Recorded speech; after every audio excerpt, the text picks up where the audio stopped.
Hello YouTube, Glenn Anderson here, the Natural Strongman.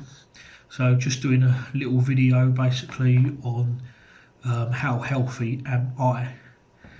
I've been wanting to do strength training for longer than I can imagine. Never really wanted to do bodybuilding. I think that I could probably do the training aspect of it, but I don't think I would have the discipline to do the diet side of it. So I'm currently 42 years old as of the recording of this video, which is April 2024. I will be 43 years old in November. I have never smoked. I am teetotal. I do not drink alcohol. Never really have. I tried it when I was in my late teens, but I just never really got on with it. And I'm the kind of person that I like to do my own thing, and although drinking is seen as a very social thing and all that, and most people do it, I'm the type of person that's like, well, if I wanted to drink, I would drink, but I just don't want to, and I'm not going to do it just because everybody else is. I'm sorry, but I just don't see the appeal of it. I never have really. I know I'm in the minority there, but you know, as I say, I do what I want to do, and you know, I'm not swayed by what everyone else does. I've never done drugs either, not even PEDs of any description. However, I am overweight though. I'm currently weighing about 325 pounds, so that's just over 23 stone, and I'm 6 feet tall. So my BMI, I believe, is about 42, 43, something like that. So my BMI is quite high. Body fat percentage is quite high. If the scales that I have at home are correct, my body fat percentage is about 38, which is high. So although I've never smoked or drank or done drugs, the mere fact that I'm overweight, that alone is a risk factor.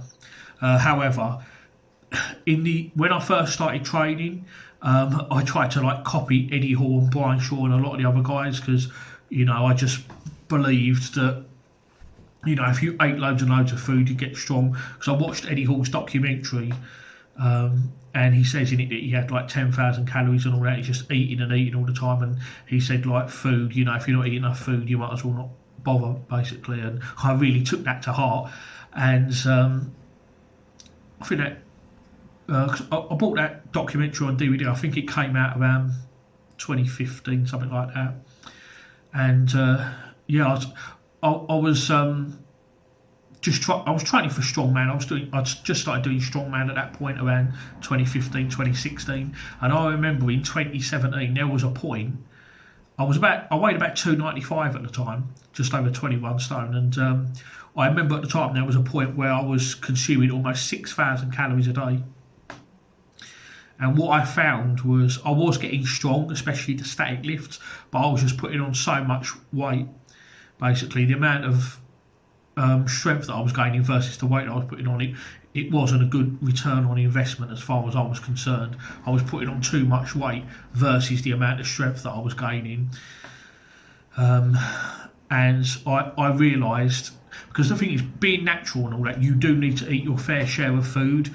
You do need to eat a lot. Someone that's on PEDs can probably eat less and still get strong and get leaner in the process. But where you're natural, you do have to eat. And I realised the best thing for me to do would be to just eat enough just to get strong, but not so much that I'd put on a load of weight, because I found that just eating... Let's say, for example, if I need 4,200 calories, which is what I'm on roughly at the moment, there's no point in me eating 5,500 or 6,000, because that extra 1,300 or 1,800 surplus calories is just going to be stored as fat. There's no point. It's a waste of time. So I just worked out through trial and error how much I need, and the way I did that is I just weighed myself once a week, and I would experiment. So I started off at 4,000 calories, and I was losing weight on that. Went up to 4,001, still losing a bit of weight. 4,002 seemed about right. So I basically eat a certain amount every week. If I find that I'm putting too much weight on, then I might reduce that a little bit. If I find I'm losing weight a few weeks in a row, then I know I'm not eating enough, and I know that I'm safe to increase my calories a bit. But I do have other problems as well. So in 2016, I had kidney stones and I had to have 3 surgeries for it. And what they found when they x-rayed me is that I've only got 1 functioning kidney. So 1 kidney is small and normal, working perfectly. The other kidney is puffed up and bloated and absolutely useless. I didn't know that till 8 years ago. I was 34 at the time. I had 3 surgeries, like kidney stones. I was in absolute agony. They don't know what caused it. I could have been born with just 1 working kidney, or the other kidney could have failed during the course of my lifetime. They don't know. I also have an underactive thyroid. I've got a low thyroid, which probably explains as well why I easily put weight on. I mean, I am quite active. Yes, I eat a lot of food, but you know, I train at the gym, as you can see from my videos, and I do cycling as well and walking. I do try and get 10,000 steps a day. Sometimes I do, sometimes I don't. But like I do the cycling as well on top of it. So through exercise, I'm probably burning at least 700 or 800 calories a day, and that's not counting the calories that I burn at rest and sleep. So I've got this Fitbit, so it tells me how many calories I'm burning every day. Let's just go back here. Okay, so today I've done 6,454 steps, but I've burnt 723 calories through exercise.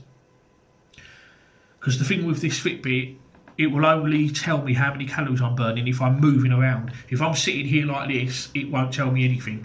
So, because of course, remember that you're burning calories 24 hours a day, whether you're sitting down, sleeping, whatever. But the Fitbit only works if I get up and I walk down to the corridor, then it will start counting the calories that I've burned. But if I sit in one position and don't move, the calorie will not increase. So I'll have to. So this Fitbit will only tell you how many calories I've burned through activity, exercise, and NEAT, which is non-exercise active, which basically means activity without consciously exercising, basically. So yeah, you would think that I would lose weight easily, but like I say, for some reason I seem to have a slow metabolism, and it's probably this low thyroid that's causing it. So I have to take 1 tablet every day, probably for the rest of my life. So if I live to be 100, then I've got to take it for the next 58 years. So I'm healthy, but I'm not healthy. My knees are generally okay, but they can be a bit dodgy sometimes. I do get a bit of back pain, but I just put that down to my weight. But it's not as bad as it used to be.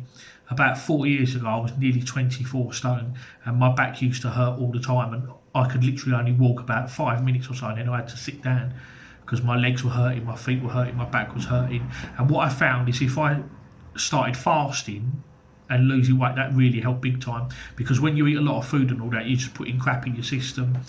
And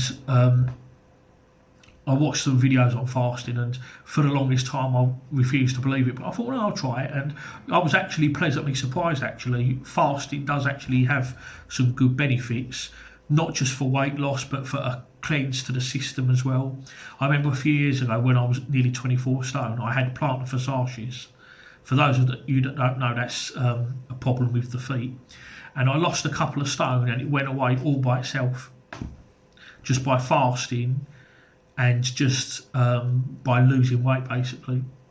And when I had back pain as well, remember I said I had back pain and I could only walk for about 5 minutes, it was actually fasting that fixed that. I did a nearly 2 day fast, and my back felt absolutely, I don't know why, my back just felt absolutely really good. It's still not perfect and all that, but I was able to, I walked down the pier, and the pier is over a mile long, and I actually did it without sitting down once. I was amazed. So, because the thing with strongman, it's not the healthiest of sports, and I'm actually quite lucky to still be able to do this in my early 40s, and I still think I've got quite a few years to go. Yeah, I mean, there will come a time where I won't be able to do this, and when that time comes, I will drop the weight for health reasons. But at the moment, I'd say I'm reasonably healthy, but I don't have perfect health. Probably never will again. But yeah, a little bit of insight into how healthy I am.